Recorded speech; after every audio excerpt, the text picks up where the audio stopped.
نماز تو سندیسہ ہے وصل محبوب کا، محبوب کی چوکھٹ میں حاضری کا ایک موقع ہے جو نماز کے ذریعے سے نصیب ہوتا ہے۔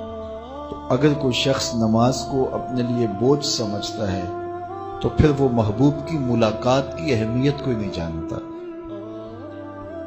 نماز کے لیے جب اذان پکاری جائے تو بندے کو خوشی، فرحت اور مسرت ہونی چاہیے کہ میں اب رب کے حضور حاضر ہوں گا، نہ یہ کہ وہ گھڑی پہ نظر ڈال کے کہے کہ ابھی تو آئے ہیں اب پھر دوبارہ اذان شروع ہو گئی، تو پھر اس کو شوق نہیں ہے مالک کے حضور حاضر ہونے کا۔ حضور علیہ الصلوۃ والسلام تو جب حضرت بلال حبشی کو نماز کے لیے اذان کا کہتے تو یہ ارشاد کرتے، ارحنا یا بلال، بلال اٹھو اور ہمارے دل کو راحت پہنچا دو۔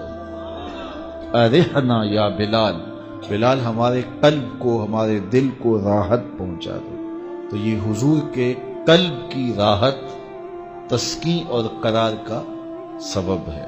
آقا کریم علیہ الصلوۃ والسلام نے معراج کی شب جہاں بہت سارے لوگوں کو عذابوں میں مبتلا دیکھا تو ایک شخص کو دیکھا، رجل مغیب فی نور العرش، کہ وہ عرش کے نور میں غائب تھا، اس کے اطراف میں نور ہی نور تھا اور وہ نور میں ڈوبا ہوا تھا۔ تو پوچھا کہ یہ کون خوش نصیب شخص ہے، کوئی فرشتہ ہے؟ تو جواب آیا فرشتہ نہیں ہے، یہ کوئی پیغمبر ہے، پیغمبر بھی نہیں ہے، تو یہ کون شخص ہے کہ جو انوار الہیہ کے حصار میں ہے اور ہر طرف نور ہی نور پھیلا ہے؟ تو جواب ملا کہ آپ کی امت کا یہ وہ فرد ہے جس میں 3 خوبیاں تھیں۔ پہلی خوبی تو یہ کہ اس کی زبان اللہ کے ذکر سے تر رہتی تھی، اور دوسری خوبی اس میں یہ تھی وَقَلْبُهُ مُعَلَّقٌ بِالْمَسَاجِدِ، اور اس کا دل مسجدوں کے ساتھ لٹکا ہوا تھا، مسجدوں کے ساتھ دل بستگی تھی سے۔ فرمایا کچھ لوگ ہوتے ہیں کہ وہ مسجدوں کی میخیں ہوتی ہیں، جس طرح وہ کیل لکڑی میں ٹھک جاتا ہے تو یہ بھی مسجدوں میں ٹھکے رہتے ہیں، جب بھی ڈھونڈو گے مسجد سے ملیں گے۔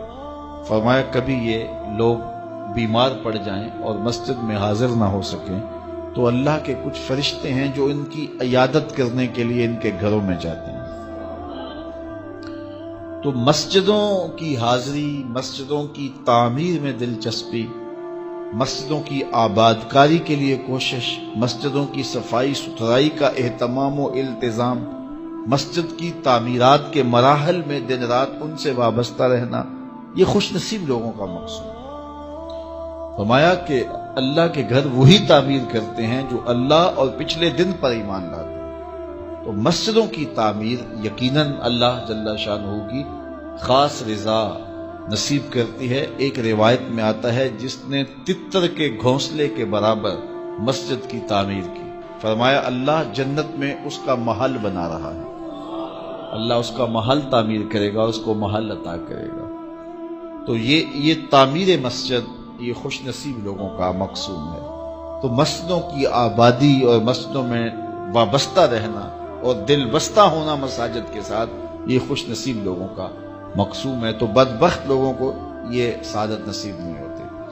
اچھا، تیسری بات فرمایا کہ جو اس شخص کی خوبی ہے، یہ آج تک اپنے والد گرامی اور اپنی والدہ ماجدہ کو گالی کا سبب نہیں بنا، یعنی کبھی اس نے کوئی ایسا فعل نہیں کیا کہ لوگوں نے کہا کہ یہ کس ماں باپ کا بیٹا ہے اور لوگوں نے اس کے ماں باپ کو برا کہا ہو اس کی وجہ سے۔ تو یہ 3 خوبیاں اس شخص کے اندر پائی جاتی ہیں، اور آج یہ اللہ کے عرش کے نور کے سائے میں اپنے آپ کو کھڑا ہوا پا رہا ہے۔ تو جن کے سر نماز سے بوجھل رہیں، مسجد کی حاضری جن کے لیے شوق ہو اور مسجد میں آتے ہی نکلنے کے لیے کوئی راستے ڈھونڈ رہے ہوں، تو انہیں اپنے اندر اترنا چاہیے۔